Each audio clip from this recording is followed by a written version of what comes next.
In this video, we're going to learn how to write a fraction into its lowest terms. So if we have a problem like this that says write 6/18, so 6 over 18 in lowest terms. So what does that even mean? So first step, lowest terms, means writing the fraction with the lowest possible numerator and denominator. The next step is to find the largest number that divides both into the numerator and denominator.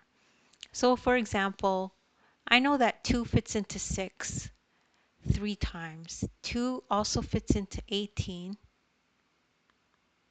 9 times. But that's not the lowest fraction that this could be. So we need to continue looking for the lowest term.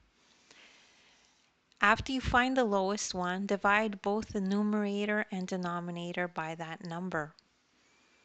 So for 6 over 18, the largest number that divides into both 6 and 18 is 6, because 6 divided by 6 equals 1, 18 divided by 6 equals 3. So finally, 6 over 18 equals 1/3 in lowest terms. So that's how you calculate that. And don't worry if you don't understand this right away. You're probably just one explanation away from understanding it. So you could just rewatch the video.